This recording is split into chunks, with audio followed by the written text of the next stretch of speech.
राहुल गांधी महाराष्ट्र में 6 नवंबर से चुनावी रैली स्टार्ट करेंगे और अपना चुनाव प्रचार स्टार्ट करेंगे। मैं यहाँ पे कह दूं कि राहुल गांधी जी बहुत ही बड़ा चेहरा होंगे महाराष्ट्र में कांग्रेस का। हाँ, राहुल गांधी जी कुछ चीफ मिनिस्टर नहीं बनेंगे वहां पे, लेकिन अगर महाविकास आघाड़ी को जिताना है तो राहुल गांधी जी का महाराष्ट्र में होना बहुत जरूरी है और ज्यादा से ज्यादा रैली राहुल गांधी जी करेंगे। अब मैं यहाँ पे ये भी बता दूं कि 6 नवंबर को मुंबई में रैली होगी महाविकास आघाड़ी की, जिसमें उद्धव ठाकरे, शरद पवार और राहुल गांधी जी मौजूद रहेंगे।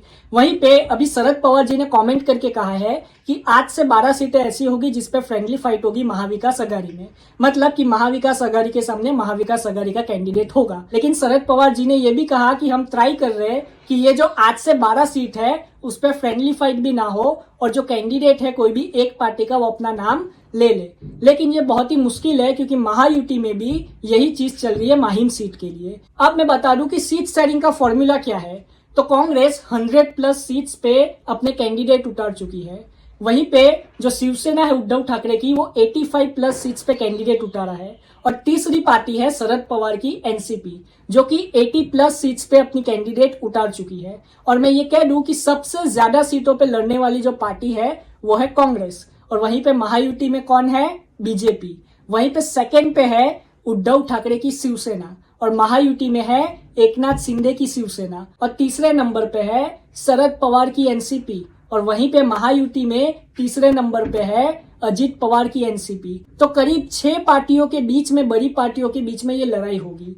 सपा जो है वो सीटें तो मांग रही है लेकिन उनको सीटें मिलेगी नहीं, क्योंकि महाविकास आघाड़ी पहले से ही इतनी सीटों पे लड़ रही है कि वो समाजवादी पार्टी को सीटें नहीं दे सकती। और समाजवादी पार्टी एक रीजनल पार्टी है जो कि यूपी की पार्टी है, उत्तर प्रदेश की। तो महाराष्ट्र में उनके 2 एमएलए जीत के आए थे 2019 में, लेकिन 2024 में अगर वो महाविकास आघाड़ी का साथ देती है तभी वो आगे बढ़ेगी। मैं यहाँ पे ये कहना चाहूंगा कि कांग्रेस को यहाँ पे कम सीटें लेनी चाहिए थी, लेकिन उद्धव ठाकरे की शिवसेना और शरद पवार की एनसीपी जो है वो भी तो पहली बार इलेक्शन लड़ रही है, क्योंकि उनके भी 2 गुट हो चुके हैं, पार्टी डिवाइड हो चुकी है। और महायुति के लिए भी ये कुछ इतना आसान नहीं होगा।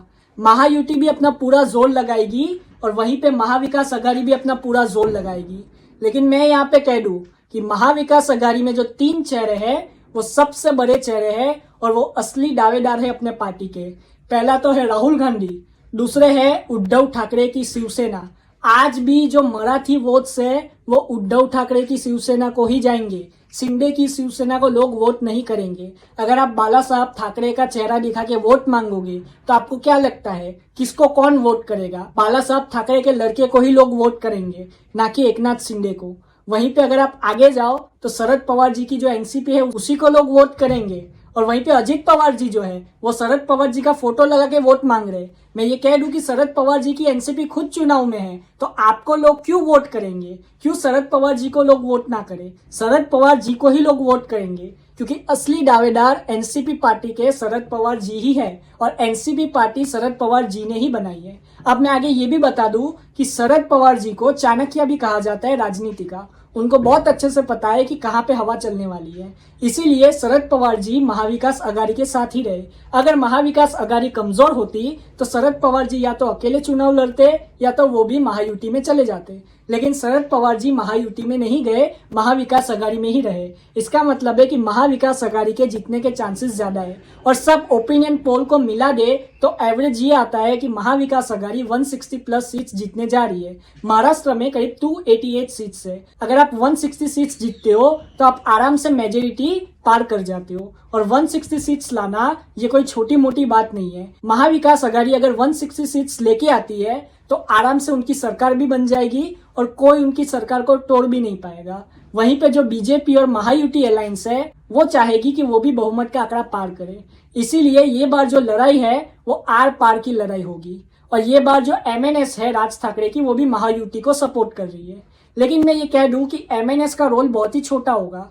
यहाँ पे जो उद्धव ठाकरे की शिवसेना, शरद पवार की एनसीपी और कांग्रेस है ये बहुत ही मजबूत है। मैं कहूंगा कि एमएनएस समाजवादी पार्टी की तरह है। समाजवादी पार्टी के जैसे कि 2 एमएलए, वैसे ही एमएनएस देखो तो पूरे महाराष्ट्र में से एमएनएस साफ हो चुकी है, वो सीटें नहीं जीतती। उनके कार्यकर्ता आपको दिखाई देंगे जमीन पे, लेकिन एमएनएस 2009 के बाद कोई भी चुनाव में इतनी सीटें नहीं जीती, इसीलिए एमएनएस को इतना इंपॉर्टेंस देना जरूरी नहीं है।